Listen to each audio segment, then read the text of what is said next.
pastor Leandro está nos visitando e nós gostaríamos de ouvi-lo, ou com uma saudação, ou com um louvor. Ele é músico também. E estava conversando comigo aqui que ele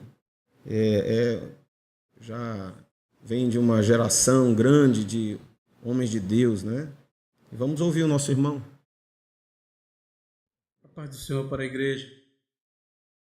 Graças a Deus que nos dá vitória por Cristo Jesus nosso Senhor, por quem também temos entrada franca pela fé a esta graça. Louvo a Deus pela vida do irmão Miguel, Thelma. Quando eu passei por aqui em São Luís no início dos anos 90, eles nos ajudaram muito na obra que nós realizávamos no Recanto Fialho. E Deus nos levou para Palmas e nós estamos ali trabalhando na obra de Deus, fazendo a obra de Deus. Estamos alegres porque Jesus é bom. Eu vou cantar um hino e eu queria que vocês cantassem comigo. É o hino da harpa. E esse hino, ele faz parte de uma história. Jesus me livrou, ou seja, Jesus me levantou da morte. Eu fui infartado para o Oswaldo Cruz, um hospital lá de Palmas, e fiquei 3 dias sem ver o mundo. E no dia 11, 3 horas da tarde, a vida voltou nos meus olhos, mas o meu corpo todo estava frio. E tinha uma moça negra pregando na TV Boas Novas e dizia: se você recebeu de Deus algo para fazer, faça você mesmo. Se é para cuidar da sua família, cuide você mesmo.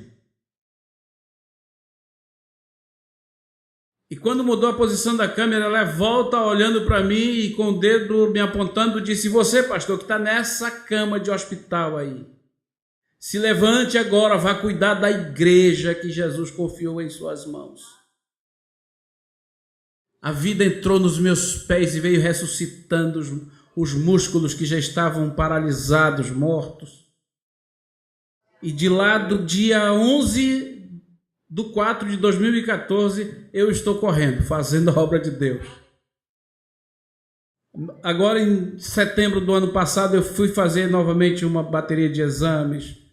E a médica, que sempre me acompanha cardiologicamente, ela disse: olha, seu coração é de menino, está 11/7 a sua pressão.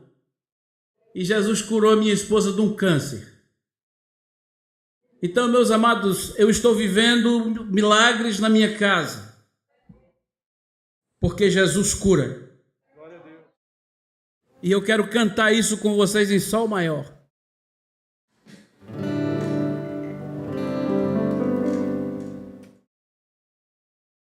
Oh, glória.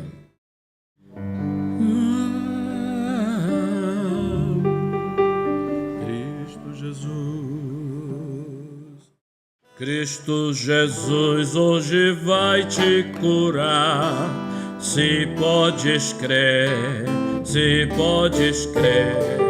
pois tem virtude e graça sem par para curar teu ser. Vem pra te curar, crê que hás de ver cura divina se manifestar no teu fraco ser. Crendo em Cristo irás receber cura do céu, pois Ele tem ainda o mesmo poder, o poder de Deus. Vem pra te curar, crê que hás de ver cura divina se se manifesta no teu fraco ser. Poderoso é Cristo Jesus pra te curar, todas as doenças levou sobre a cruz para te sarar. Vem pra te curar, crê que hás de fé, cura divina se manifesta no teu fraco ser. Não te hei dito, se creres em mim, que hás de ver, cura divina manando, enfim, se puderes crer. Vem pra te curar, crê que hás de ver, cura divina se manifesta no teu fraco ser.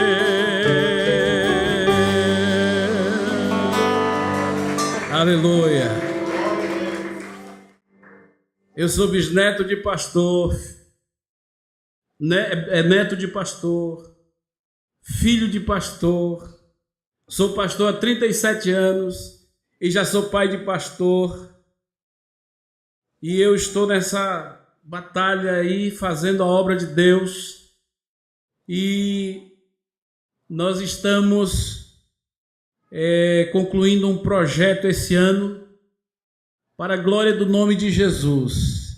Meus amados, vale a pena trabalhar para Jesus. A Assembleia de Deus está na nossa fazenda lá no Pará desde 20 de outubro de 1914. Ela está lá até hoje e tem muita gente congregando lá. E eu louvo a Deus porque meus ancestrais foram parceiros do Daniel Berg e Gunnar Vingre. Eles levaram a obra para lá e cresceu, e a gente foi exportado, e nós estamos aí fazendo algo para Deus. Como eu estou indo para Belém amanhã cedo, não deu tempo de eu vir aqui. Eu vim sepultar meu sogro, mas também cheguei um pouco atrasado, que a estrada não me ajudou a chegar no tempo certo. Mas Deus nos deu graça e tem nos dado vitória. E eu quero que essa vitória continue na vida de cada um de vocês, porque o Deus que nós servimos é o Deus vivo, é o Deus Todo-Poderoso. Amém. A vida do servo de Deus, ela é cheia desses testemunhos, né? Nós louvamos ao Senhor porque Deus tem sido fiel para com o seu povo, para conosco. Vamos abrir nossas Bíblias aí no livro dos Salmos, de número 46, que nós lemos no início do culto. E eu quero convidar os irmãos para uma rápida meditação nessa palavra. Antes de nós... Os irmãos podem ficar sentados. Não há necessidade de nós lermos novamente. Mas o Salmo 46 é um salmo muito bonito. E é um salmo que traz para nós aquela sensação de confiança no Senhor, de amparo. A minha esposa sempre diz que ela ama muito esse salmo. E, de fato, ele é um salmo bonito. Salmo de número 46. Mas ele traz para nós alguns ensinos muito importantes da parte de Deus. E eu vejo no Salmo 46 a expressão de um homem que passa a conhecer ao Senhor de uma nova forma. Ele vivencia no Salmo 46 uma reflexão, uma experiência que lhe faz chegar a uma nova conclusão do que Deus é para ele. E aí no Salmo 46 ele começa dizendo assim: Deus é o nosso refúgio e fortaleza, socorro bem presente nas tribulações. E é importante, quando nós lemos no Salmo 46, se às vezes a gente tiver a curiosidade de saber, dentro daquela língua hebraica original, o que significa refúgio, nós vamos ver que o autor do Salmo, ele começa falando que Deus é o seu refúgio. No hebraico original, esse termo é machasé. E ele fala de um refúgio na terreno, uma cobertura, algo como que protegesse daquilo que cai sobre ele. Talvez ele tenha usado esse termo porque na terra de Israel, onde ele vivia, onde ele estava acostumado, era um lugar, ou é um lugar cheio de montanhas, cheio de cavernas. Então ele poderia, ou ele talvez usou primeiro esse termo para falar que Deus é o refúgio dele, porque era um lugar onde ele poderia se abrigar. Era comum pessoas morarem em cavernas. Era comum as pessoas guardarem rebanhos dentro de cavernas. Aquelas cavernas eram um lugar de refúgio. Davi mesmo, durante anos, fugiu de Saul e esteve em cavernas, e ele chamava aquela caverna de lugar de refúgio. A mais famosa delas era a caverna de Adulão, que não era nem uma caverna comum, era um sistema de cavernas, era um sistema grande de cavernas. Ali dava para esconder 1000 pessoas.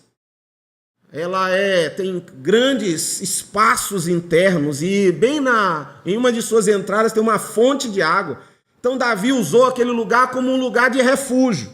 Quando o salmista fala que o Senhor é o seu refúgio, Deus é o nosso refúgio, ele estava vendo a posição de Deus como aquele socorro por onde ele podia correr e se abrigar da chuva, etc. Mas você vê ao longo do Salmo que ele começa a refletir sobre a grandeza de Deus e o conceito de Deus muda para ele. Porque quando Deus se revela para nós, irmãos, a nossa vida muda de alguma maneira. Nós temos grandes exemplos disso na Bíblia. Você tem o exemplo de Jó. Jó foi um homem que teve uma experiência com Deus. Teve uma experiência profunda com Deus. Você conhece a história de Jó pela paciência dele. Jó foi um homem que teve em um minuto da sua vida uma perdas significativas. Jó perdeu sua família, Jó perdeu seus bens, Jó perdeu a sua estrutura, perdeu a sua saúde, perdeu a companhia da sua esposa, que em dado momento desistiu de tudo e disse para ele: amaldiçoa o teu Deus e morre. Jó ficou sem chão, mas ele encontrou em Deus o refúgio. E ele decidiu permanecer fiel, e Deus se revelou para Jó. E eu fico impressionado porque Jó não era um homem qualquer. Jó era um homem que já se dedicava a Deus. Se você olhar na história de Jó, Jó era um homem que orava, Jó era um homem que buscava, Jó tinha o cuidado de sacrificar até pelos filhos, caso eles possam dentro do seu dia a dia ter pecado contra Deus. Jó sacrificava. Tal era a preocupação, o respeito, o zelo de Jó. Mas a forma como Jó conhecia o Senhor ainda não era o ideal. E você vê Jó vivendo toda aquela experiência de vida, e lá no final, quando chega próximo ao final do seu livro, no capítulo 42, versículo 5, ele diz, orando ao Senhor: eu te conhecia só de ouvir, mas agora os meus olhos te veem. Jó dizia ao Senhor: eu tive o conhecimento que alguém me passou, o conhecimento que eu ouvi pelos cantos, o conhecimento que eu imaginava ter, mas quando Deus se revela de fato para Jó, muda. Aí aquele homem já velho, aquele homem vivido, ele era experiente, ele era respeitado. Jó era um homem mais rico da região do Oriente onde ele estava.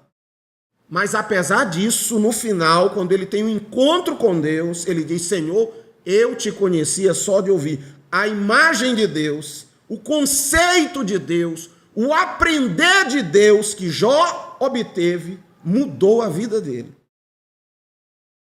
Você tem na Bíblia homens como Isaías. Você lembra de Isaías? Escreveu o livro de Isaías, um dos profetas maiores.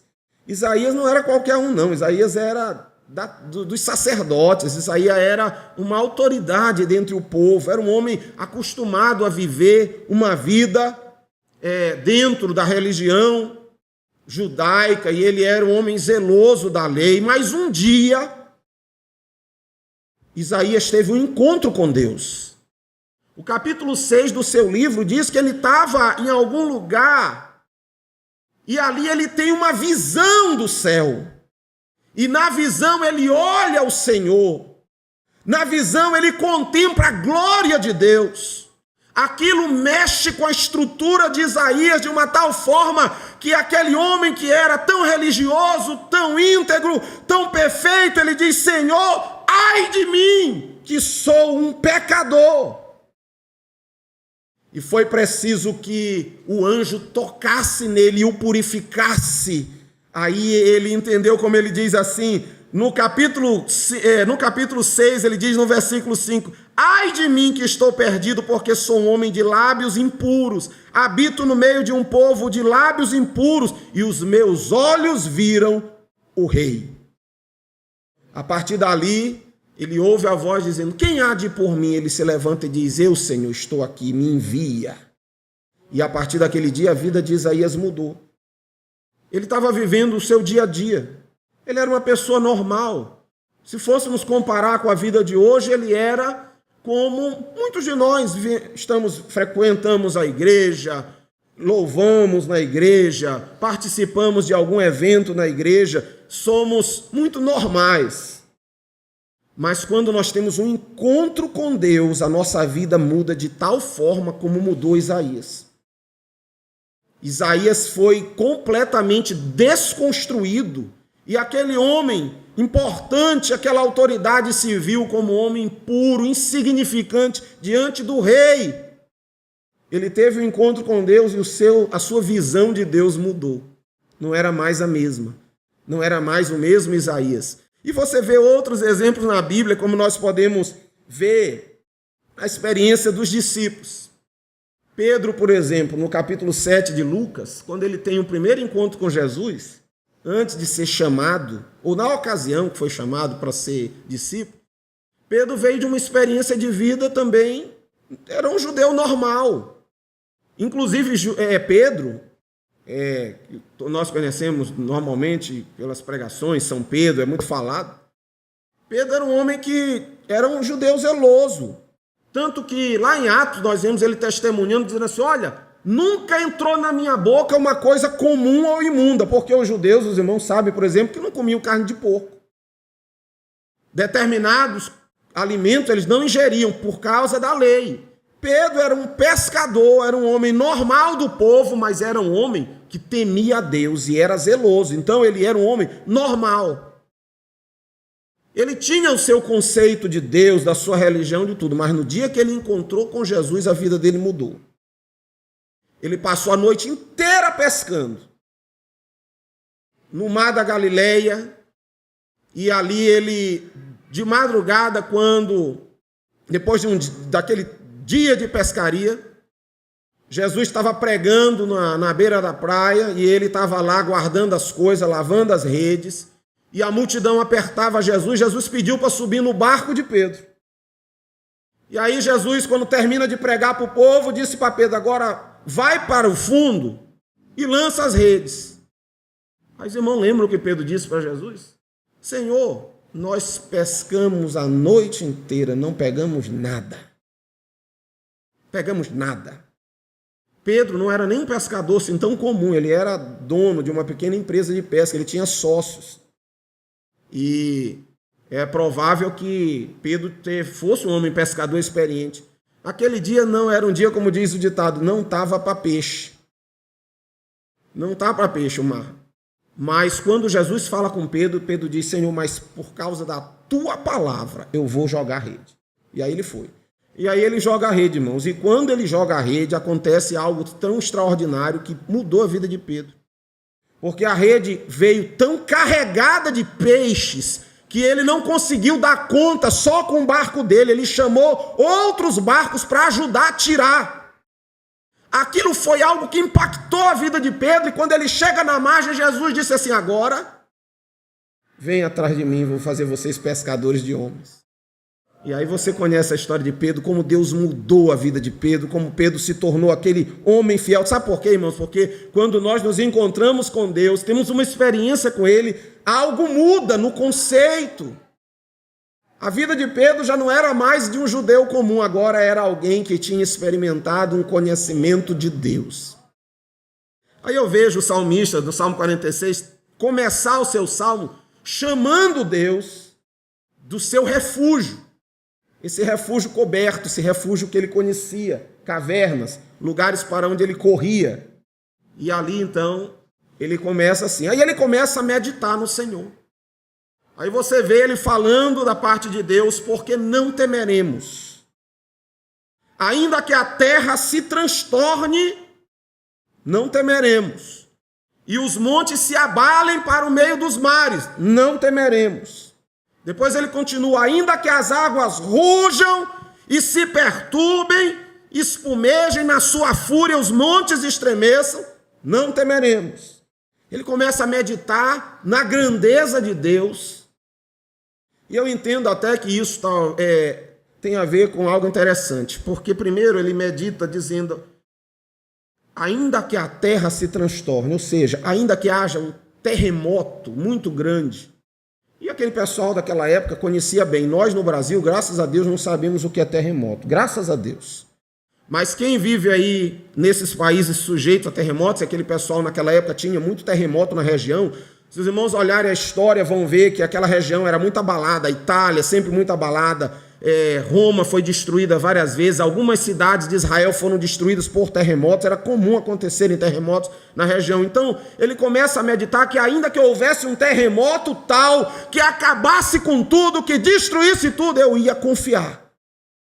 Às vezes eu fico pensando que o terremoto, quando ele fala da terra, ainda que a terra estremeça, ele está falando de uma estrutura que nós desenvolvemos na vida, o nosso próprio chão. As coisas que nós entendemos estar bem firmadas. Você quer ver um exemplo que às vezes a vida nos abala de forma terrível? Como aconteceu, o exemplo do nosso pastor. Estava bem, de repente infartou e se viu no hospital. E se não fosse o socorro do grande refúgio, ele não estaria hoje aqui. A Bíblia fala de uma mulher viúva que morava numa cidade chamada Naim. Essa mulher tinha um único filho. Já teve a desgraça na sua vida de ter perdido o seu esposo.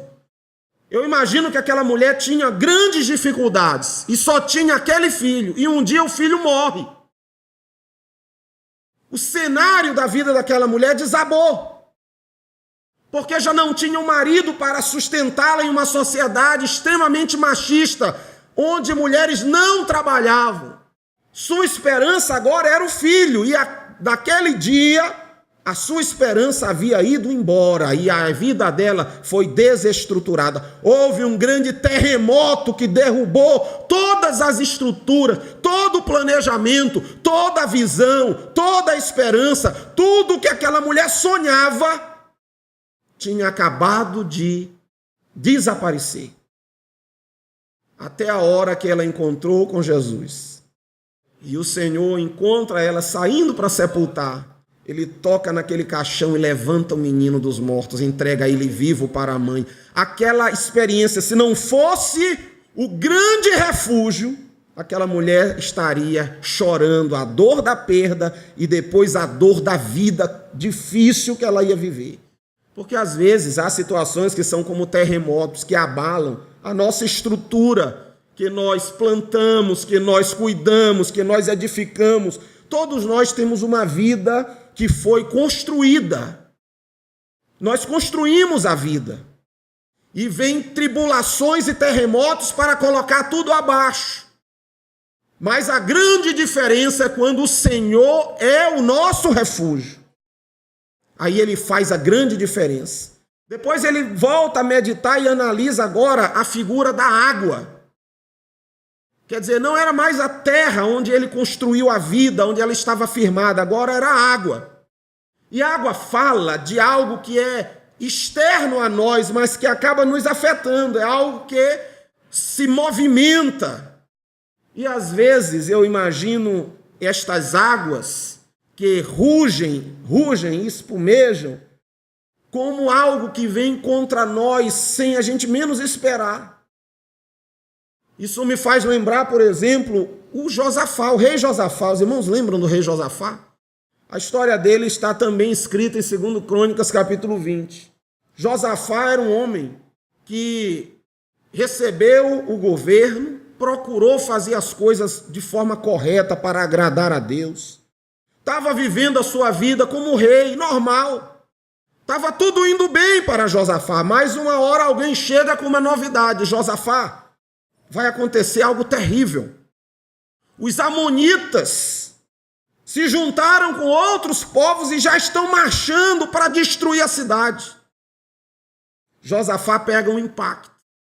Estava tudo bem, ele estava servindo a Deus, ele estava fazendo as coisas dele normalmente, estava tudo caminhando na vida de Josafá, mas aí vem as águas sobre ele, rugindo, espumejando, ameaçando, querendo destruir tudo. Eram os amonitas que vinham para atacar e destruir.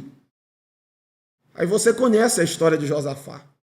Qual foi a ação dele diante daquela tempestade que vinha, daquela enxurrada, daquele tsunami que vinha sobre ele? A Bíblia diz que ele chama o povo e diz: vamos buscar o Senhor, vamos clamar ao Senhor. E eles foram orar, jejuar, ele e o povo. A Bíblia diz que Deus levanta um profeta no meio deles e diz: olha, Josafá, fica em paz, porque esta luta tu não terá de pelejar, o Senhor pelejará por você. Os irmãos sabem da história, como eles saíram armados para a batalha, com um grupo louvando na frente, e enquanto eles subiam o monte para descer para o vale da batalha, Deus operava um milagre. Deus controlava as águas. Deus fez parar a ação do inimigo contra Josafá. E quando eles chegam no alto, eles olham só corpos mortos no chão. Aqueles exércitos se desentenderam, guerrearam entre si e não sobrou um para sequer lançar uma flecha contra Josafá. Sabe por quê? Porque ele foi buscar no refúgio que faz as águas se calarem. Eu penso que se o salmista tivesse vivendo depois da época de Jesus, eu acho que ele teria falado isso por causa da ocasião em que Jesus mandou silenciar o vento e o mar. Mas ele, desde aquela época, já meditava: ainda que a terra estremeça, ainda que as águas rujam e se perturbem, nada disso vai me abalar, porque o Senhor é o meu refúgio. E aí, depois de meditar, ele começa: mas há um rio cujas correntes alegram a cidade. Olha o contraste. Uma hora ele pensa em todas as mazelas que poderiam acometê-lo. Depois ele olha para quanta paz existe na presença do Senhor. E aí, aquela meditação leva ele a uma mudança. Parece que algo acontece no coração do salmista, uma revelação. Algo que Deus falou. Sabe como Deus falou? Jesus falou para Pedro quando ele pergunta: e vós, quem dizeis que eu sou? Aí Pedro levanta e diz: tu és o Cristo, o Filho do Deus vivo. Aí ele te diz: bem, isso é certo, Pedro. Não foi nem a carne nem o sangue que te revelou, mas o meu Pai. Quando Deus revela para nós, irmãos, quando ele fala conosco, nós passamos a vê-lo de outra maneira, como ele realmente é. Deus se revela para nós e nós passamos a amá-lo, admirá-lo, honrá-lo, respeitá-lo e cremos nele mais e mais. Aí me chama a atenção quando ele faz o refrão. Isso é um salmo, isso é uma música, um cântico, que tem duas vezes o refrão é cantado. O Senhor dos exércitos está conosco. O Deus de Jacó é o nosso refúgio. Mas depois de meditar, depois que ele analisa o socorro de Deus diante das forças da natureza, como Deus age para controlar o furor da terra e o furor do mar, e como é grande a paz que há no reino de Deus, aí ele descobre que Deus não é um refúgio comum. Não é um refúgio que possa ser comparado a uma caverna ou a um teto que o protege da chuva. Porque no versículo 7, quando ele fala, o Deus de Jacó é o nosso refúgio, ele já não fala mais o mesmo termo no hebraico original que havia falado antes. Agora ele usa um termo chamado Misgab, que não é mais um refúgio de cobrir da chuva, uma caverna, mas é um alto refúgio. E ele diz, o Senhor é como um lugar alto, é como um refúgio seguro no alto, longe de tudo, acima de tudo. E ele agora entende o Senhor não mais como aquele refúgio pequeno, não mais como aquele Deus que era comparado a uma pequena caverna onde ele poderia correr. Agora, depois de entender a revelação de Deus nessa meditação, ele diz, Senhor, o Senhor dos exércitos está conosco, Deus de Jacó é o nosso refúgio. Ele usa então esse termo para dizer agora, tu és o meu alto refúgio. Tu és o meu refúgio acima de todas as coisas. Tu és aquele que é maior do que tudo, que pode tudo. Não é só como uma caverna, é como um grande refúgio. E esse conceito não era só desse salmista, porque no Salmo 9:9, se o irmão ler aí, vai dizer assim, que o Senhor também é alto refúgio para o oprimido. Deus é um alto refúgio. O socorro que vem do Senhor para a nossa vida é capaz de deter os terremotos, os maremotos, e nos dá uma paz que nós precisamos experimentar a cada dia. Por isso, quando o Salmo diz, Deus é o nosso refúgio e fortaleza, ele tinha uma visão. Mas quando ele reflete naquilo, como Jó viveu, como Isaías viveu, como também viveu Pedro, aí ele descobre que Deus não é aquele refúgio tão pequeno, mas agora Deus é um alto refúgio. Que o Senhor seja um alto refúgio para você, irmão. Que o Senhor seja esse lugar de segurança para onde você possa ir na hora da dificuldade. E lembre, como o salmista lembrava, o Senhor dos exércitos está conosco. O Deus de Jacó é o nosso alto refúgio. Que Deus nos abençoe, em nome de Jesus.